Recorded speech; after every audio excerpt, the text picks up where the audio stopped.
저도 낙선을 했었다고요. 근데 왜 사람들은 나를 낙선했다고 보지 않느냐고요. 어려움은 있지만 나쁜 건 없다. 굉장히 괴롭죠. 그럼에도 불구하고 저는 해야 된다라는 판단이 제가 선명하거든요. 허벌나게 잘해요. 겁나 거시기 하네.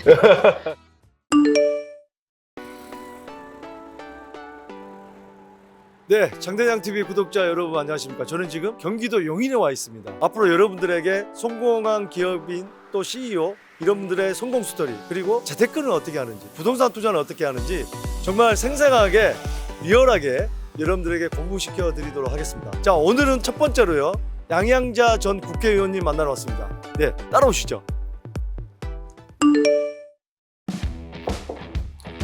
의원님 안녕하세요. 네, 네. 반갑습니다. 예. 반갑습니다. 아유. 네.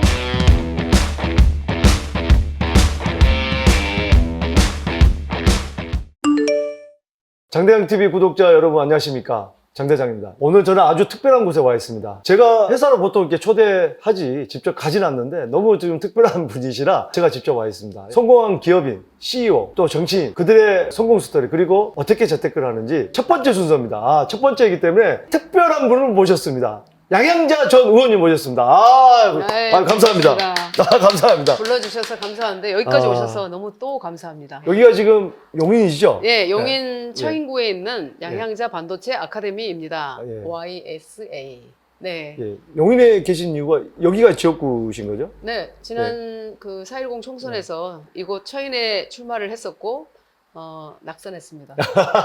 낙선 네. 이후에 바로 제가 교육봉사를 해야 되겠다 이런 생각으로 반도체 아카데미를 만들었는데, 왜 그랬냐면 여기가 글로벌 반도체 수도 용인이 될 지역이기 때문에 자라나는 청소년들에게 반도체에 대한 조그마한 지식이라도 전달하고 그들의 미래를 조금이라도 도움을 줘야 되겠다 이런 취지로 제가 아카데미를 만들었습니다. 아, 그러면 이 아카데미에서는 구체적으로 어떤 내용을 보시다시피 가르치세요? 진로 멘토링도 해주고요. 그리고 부모님들이 많이 좀 연락을 해오세요. 자녀들을 위해서요? 초등학교 앞에 있잖아요. 네. 초등학교, 중학교, 네. 고등학교 자녀를 둔 부모님들이 자녀 교육에 대해서 굉장히 관심이 많지 않습니까? 근데 여기에 이제 용인 반도체 고등학교가 생겨요. 그래서 용인 반도체 고등학교? 용인 반도체 오. 고등학교가 어떤 학교냐, 반도체가 무엇이냐, 우리 아이를 그곳에 보내도 되느냐 이런 질문을 많이 해오시는데, 여기 오셔서도 저한테 들으시고 여기서 세미나도 합니다. 반도체 특강도 해주고, 반도체에 관심 있는 사람은 누구나 와서 지식을 습득을 하고, 저도 아는 지식이 그렇게 많지는 않지만 어쨌든 시민을 위한 봉사의 어떤 요람이라고 보시면 됩니다. 그야말로 반도체 여신이잖아요. 반도체 신화적인 존재이시잖아요. 반도체 예. 여신이죠. 양도체라고 저를 소개합니다. 양도체요? 네, 양도체. 아, 반도체에서 성을 따서? 1985년 11월 25일 40년 전에 제가 처음 온 곳이 이곳 용인입니다. 고등학교도 졸업하기 전에. 아, 이곳에요? 광주여자상업고등학교도 졸업하기 전에 온 곳이 용인 기흥 삼성 반도체 통신 주식회사. 취업하를. 네, 취업 왔죠. 그래서 뭐 17세에 18세 그런 얘기들이 나오는군요. 그럼요. 와. 자세히 알아보고 오셨군요. 그 쉽게 얘기하면 신화적인 존재가 되신 게 여성으로서 고졸 출신이 그 임원하셨잖아요. 네. 그래서 신화적인 존재가 되셨는데 그 비결이 뭐라고 생각하십니까? 비결은 없고요. 제가 가진 것도 없고 배움도 짧고 백도 없고 이런 상황에서 결핍의 농도가 아마 최고조였던 것 같아요. 아, 그래서 그 결핍을 벗어나고자 몸부림쳤던 회사 생활이 아니었나 이런 생각을 하는데, 저는 그럼에도 불구하고 초긍정이에요. 아, 그러니까 저랑 비슷하네요. 예, 네. 어떤 상황에서도 저는 어려움은 있지만 나쁜 건 없다. 이렇게 생각을 하고 있고요. 제가 제 별명이 양도체도 있지만 고호녀예요. 고호녀. 고졸 호남 여성. 고호녀. 네, 어. 그 고호녀가 주산부기 타자를 공부를 하고, 거의 아시잖아요. 광주 여상은 이거 네, 주판 튕기는 거예요? 주판. 아, 예. 그 과목만을 거의 90% 이상 배우고 반도체 회사를 가니까 얼마나 이질적이었겠어요. 이질적인 상황을 극복하고 제가 반도체 전문가로서 기술 임원이 된 게 과거에도 없었고 앞으로도 없을 일이어서 저한테 신화라고 얘기를 하는데, 사실은 저는 그 신화를 신화로 두고 싶지 않아요. 우리 젊은이들이 자기가 하고자 하는 의지만 있다면 저는 어떤 사다리든 놓아줘야 된다. 아, 네. 네. 조금 전에 그 촬영 전에 잠깐 말씀 나누는데 이렇게 방송에서 이렇게 뵐 때마다 훨씬 더 호감 가는 마인드라든가 그걸 네. 가지고 계신 것 같아서. 제가요, 2016년 1월 12일에 영입돼가지고 서구에 출마를 해서 딱 하니까 지역분들이 저를 보고 첫 마디가 뭔지 아세요? 어메 실제로 본 게 이삐요. 정말 지역분들이 화면에 볼 때는 되게 무섭대요. 크고. 근데 아. 보니까 굉장히 부드럽고 푸구나. 어메 실제로 본 게 이삐요. 특히 노인정에 가면 네. 어머니들이 네. 어메 이삐요 막 네. 이래요. 그래서 네. 나중에는 이제 그러시더라고요. 많이 만나시오.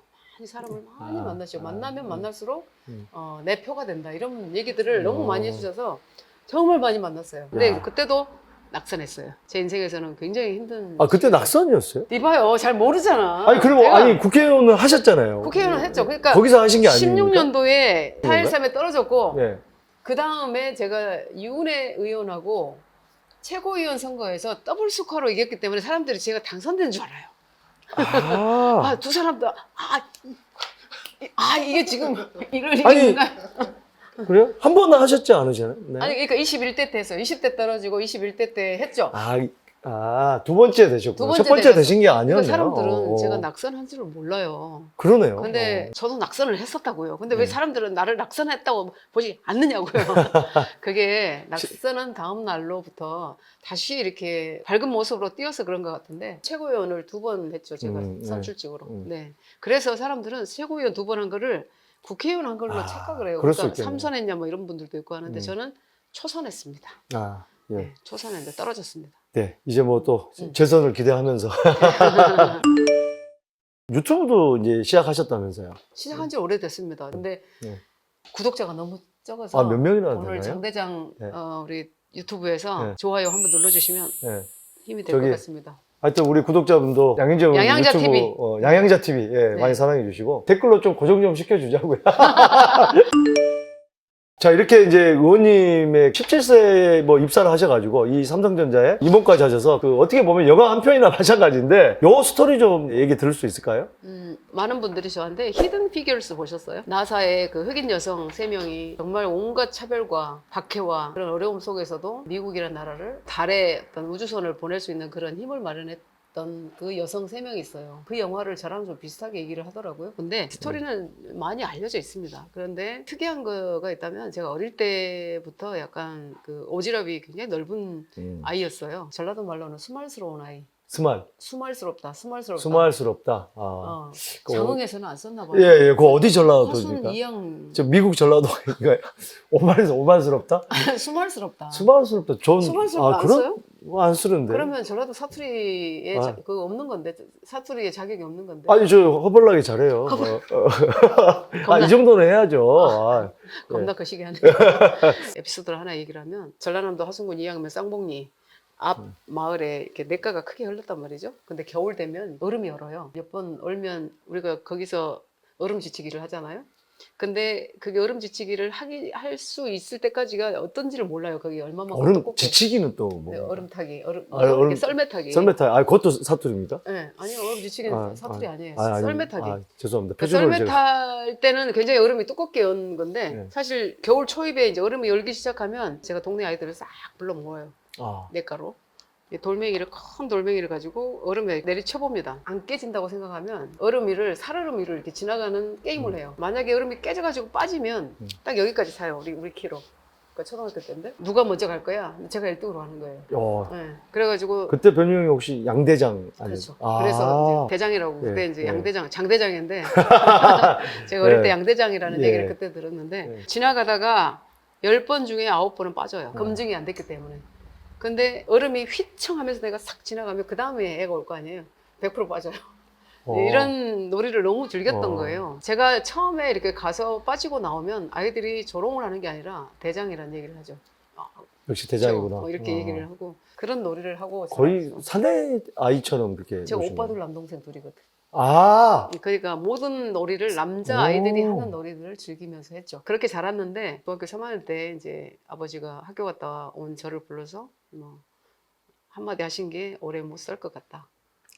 아무래도 내가 오래 못 살 것 같다. 한마디 하신 얘기 듣고 제가 그때 아버지한테 아빠 내가 알아서 할게. 요게 지금까지 약속이에요. 그러고서 이제 고등학교 원서 쓰는 마지막 날이었더라고. 그 다음 날이. 근데 다음날 원서를 인문계에서 광주상으로 바꾸고 광주상을 들어왔고 저는 아버지는 1학년 때 돌아가셨어요. 그러고 이제 3년 고3이 굉장히 슬펐죠 저는. 3년 동안 내내 상복을 입고 있었어요. 1년 동안 거의? 3년 동안. 3년 동안요? 네. 3년은 아. 풀리 3년은 아닌데 돌아가시고 난 다음에 고등학교 졸업할 때까지 집에 가면 제가 상복을 입고 있었어요. 아버지에 그 대한 그리움 정도로. 때문인가요? 네. 아니 아, 그 그림보다 엄마가 젊었잖아요. 예. 44세 돌아가셨잖아요. 그러니까 엄마가 시집갈까 봐 아버지를 계속 리마인드 시켜준 거예요. 아버지의 존재를. 아. 그래서 저는 광주에서 고모 집에 얹혀 살면서 이제 학교 다니다가 토요일까지 그때는 수업을 했으니까 토요일 날 시골에 가면 딱 아버지 산소부터 갔다 와요. 상복을 딱 갈아입고. 그리고 이제 엄마가 별로 안 좋아했죠, 그걸. 근데 나중에 엄마가 그러시더라고. 제가 할 생각이 전혀 없었는데 딸이 자꾸 그러니까 굉장히 좀 가슴이 많이 아팠다. 나중에 고백을 하시더라고요. 네. 제가 44살이 됐을 때 철이 들었어요. 우리 엄마가 얼마나 젊었던가 그때 한 거예요. 그래서 지금 또 엄마한테는 되게 잘해드려요. 아. 이제 86세 되셨어요. 아유, 참. 네. 부모님을 이렇게 또 너무 사랑하시니까. 아이고, 우리 그렇게 엄마. 또. 네, 그렇죠. 근데 이제 네. 그때는 중3, 고1 네. 때는 굉장히 이 사춘기였기 때문에 엄마가 혹시라도 다른 마음을 먹을까봐 그런 생각을 좀 많이 했었는데 근데 우리 엄마는 할머니, 할아버지가 90 넘어서 돌아가실 때까지 당신이 다 모셨어요. 혼자. 그래서 저의 인생의 레퍼런스는 엄마의 한마는 삶이죠. 근데 그럼에도 불구하고 엄마보다 내가 힘든 일은 없잖아요. 그렇게 견딘 것 같아요. 그리고 고3 때 선생님이 삼성 반도체라는 데가 있는데 원서를 이제 가져오시잖아요. 성적순으로 보내잖아요. 취업을. 근데 그때 가져오셨는데 아무도 삼성 반도체에 간다는 얘기를 안 해요. 왜? 상고니까 은행이 첫 번째고요.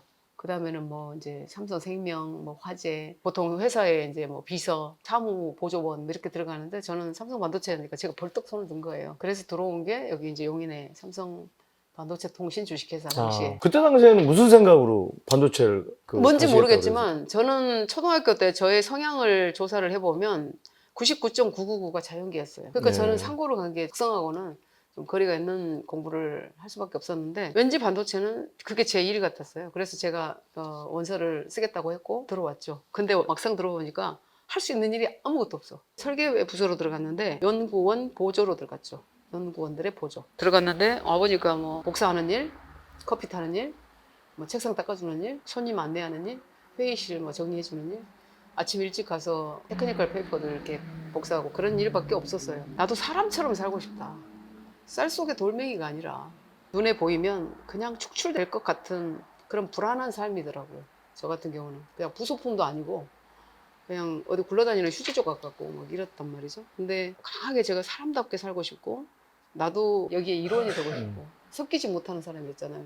그것도 고졸 호남 여성이니까. 네. 그런 갈망을 갖고 있었는데 다행히 그때 연구원분들이 굉장히 좋은 분들이 이제 팀에 계셔서 저의 선생님이 되주셨죠. 그래서 공부하면서 일하면서 결혼도 90년도 했고 28년 만에 제가 삼성에서 처음으로 고졸 여성 임원으로 탄생을 하는데 그것도 발탁이 됐어요. 그러니까 그 발탁 되기까지 수많은 일들이 30년 동안 있었겠죠. 그렇겠죠. 네. 저는 제가 실력이 있어서 발탁되었다기보다 2013년 12월 5일 날 이 세상에 삼성이 던지는 메시지였어요.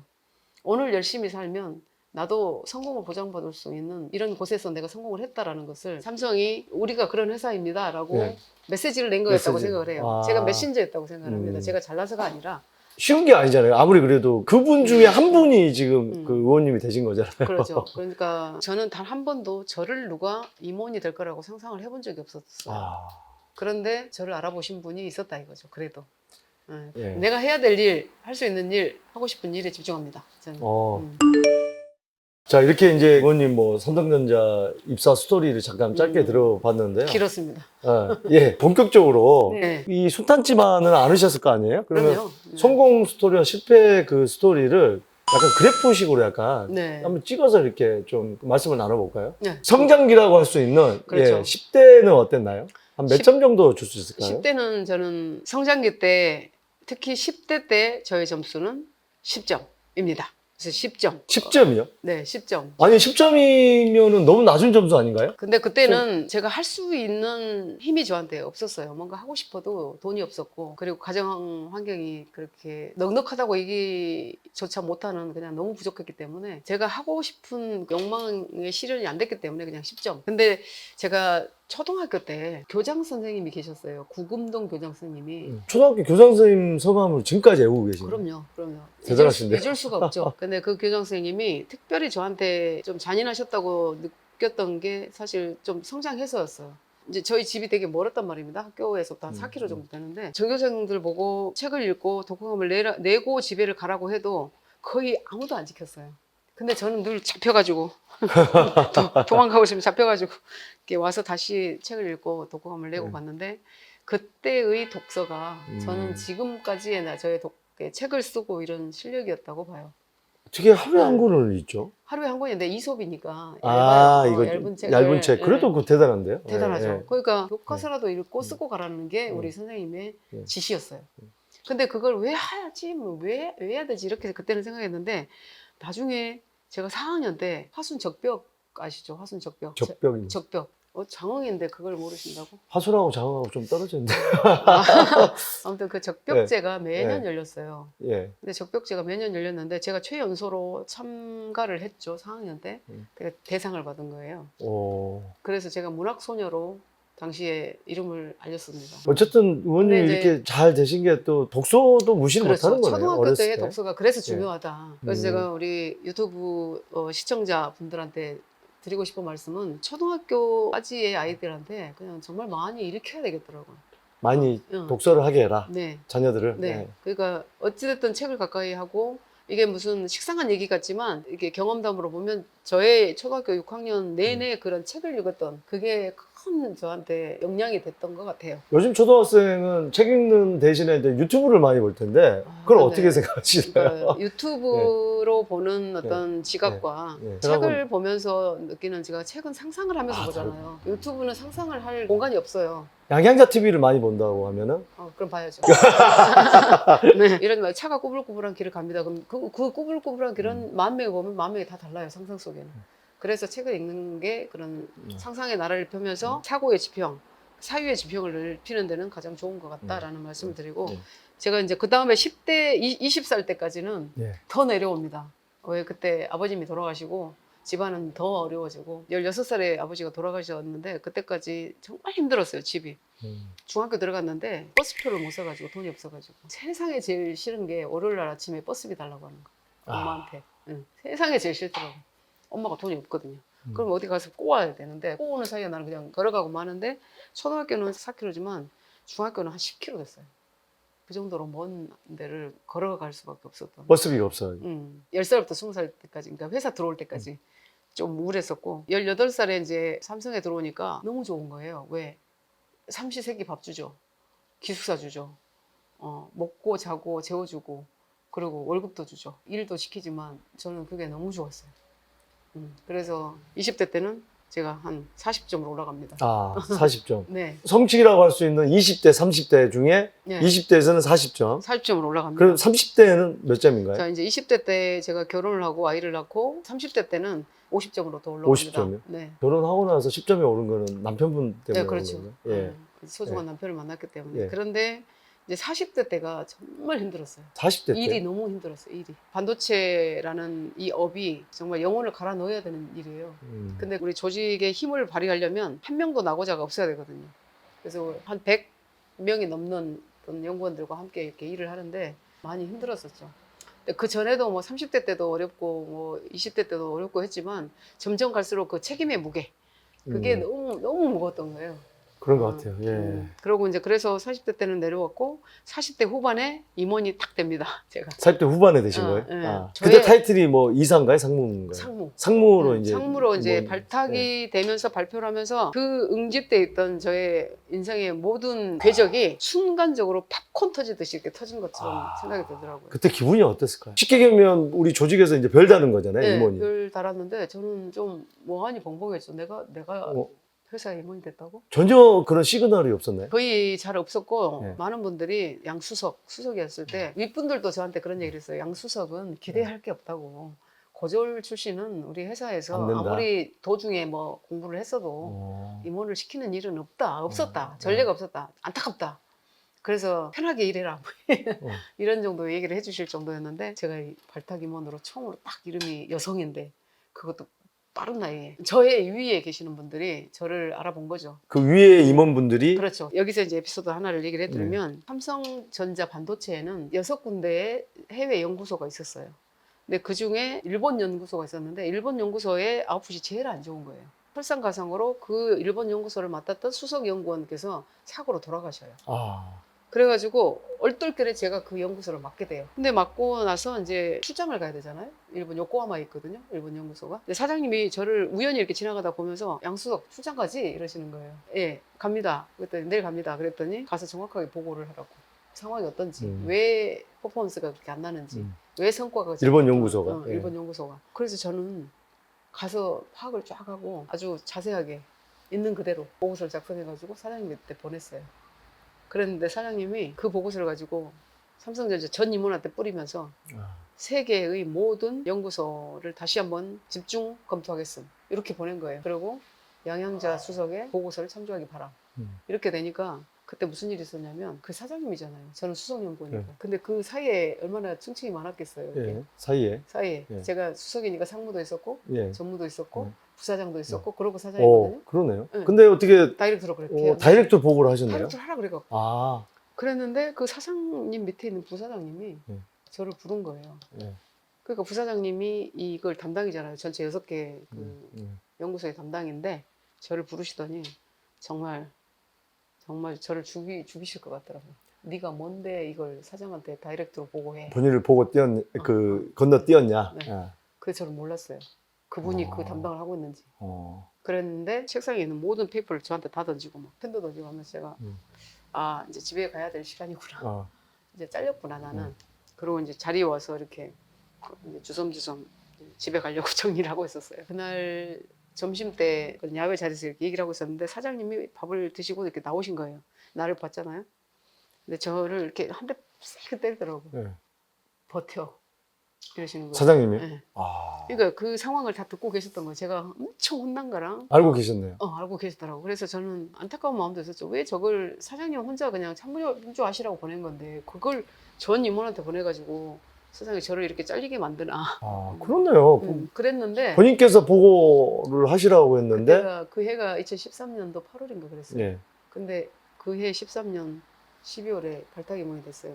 그 일로 인해서 전 반도체 연구소가 다시 한번 심기일전에서 조직 개편을 한 거예요. 그래서 성과가 다시 나오게 된 계기가 된 게 저였어요. 그래서 저는 아닌 건 아니다라고 얘기를 해요. 제 안위를 막 생각하고 이걸 보고하면 어떻게 생각할까 이게 아니라 제 스스로가 판단해서 이 얘기는 내가 해야 되겠다라고 하면 그냥 하거든요. 근데 뭐 앞뒤 안 가리고 하는 건 아니고 이거를 그렇게 했을 때의 어떤 회사의 어떤 영향과 그다음에 나한테 미치는 건 굉장히 괴롭죠. 그럼에도 불구하고 저는 해야 된다라는 판단이 제가 서면하거든요. 그래서 저는 뭐 회사 잘려도 뭐 이대로 그냥 죽어도 호상이다 뭐 이렇게 생각을. 그 당시에 그러면 그 회장은 이건희 회장이었네? 지금 이재용 회장이었네? 당시에 이건희 회장님이었죠. 그 의원님은 실제로 임원이나 이런 걸 전혀 생각지도 않으셨고 그냥 하루하루 최선을 다해서 일을 하신 거잖아요. 쫓겨서 일했죠. 그러니까 반도체는 기술의 스펙트럼이 워낙 넓어서 1000개의 기둥이 동시에 한 15년 정도로 기둥이 세워져야 비로소 세계의 어떤 주도하는 기술로 탄생을 하는데 그걸 하기 위한 30년이었거든요. 83년도에 시작한 반도체가 93년도에 세계 1등을 해요. 야, 10년 만에. 10년 만에. 얼마나 힘들었겠어요. 그때는 제가 아이를 90년도에 결혼해서 91년도에 낳았는데 그때는 워크스테이션 자판에다가 막 토하면서 일을 했거든요. 쓰러지기도 하고 막.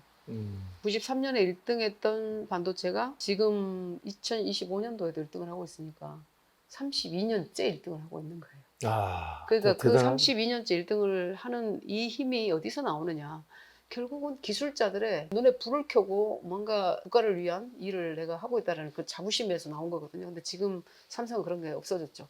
그런 어떤 조직 문화라든지 이런 것들이 참 많이 약해졌다고 봐요. 자, 그러면 이제 50대로 갑니까? 네. 예. 50대는 몇 점을 줄 수 있나요? 제가 이제 50살에 처음 출마를 해가지고 떨어졌지 않습니까? 네. 그럼에도 불구하고 이제 봉사의 영역으로 나와서는 저는 한 60점은 되는 것 같아요. 60점. 네. 지금도 50대예요, 그러니까. 지금 한 60점. 근데 목이 마르죠. 이번에 또 실패했기 때문에. 근데 실패가 저는 실패라고 생각을 안 해요. 왜냐하면 용인에 제가 40년 만에 왔잖아요. 저를 기억하는 사람들은 없어요. 제가 그때 85년도부터 여기서 일했다라는 것을 기억하는 사람은 없지만 이 용인이 얼마나 세계 속에서 이 도시가 갖는 어떤 중요성 이걸 보고 온 거거든요. 실패했지만 그래도 앞으로 가는 선거를 했다. 지고도 앞으로 가는 선거를 했다. 이렇게 생각을 하고 또 지역분들과 접촉면을 넓혀가면서 그분들이 필요한 일들 제가 하는 게 봉사라고 생각합니다. 그래서 제가 이렇게 탐색에 들어가기 전까지 전반적으로 매기면 뭐 20점. 그다음에 이제 성취기. 그래도 이렇게 우상향되는 삶을 살고 이렇게 있다고 생각을 해요. 성취기에는 한 70점까지는 못 가고 한 60점? 뭐 지금 이제 성숙기죠. 이게 지금 60점대에 머물러 있는데 그걸 100점으로 끌어올려야 되겠어요. 그래서 좀 더 열심히 뛰어야 됩니다. 100점은 제가 아니고. 죽더라도 네. 내가 할 만큼 하고 이 세상을 아직 간다라는 스스로의 어떤 만족. 자부심이 느껴졌을 때 그게 100점이에요. 그래서 제 인생 그래프는 이렇습니다.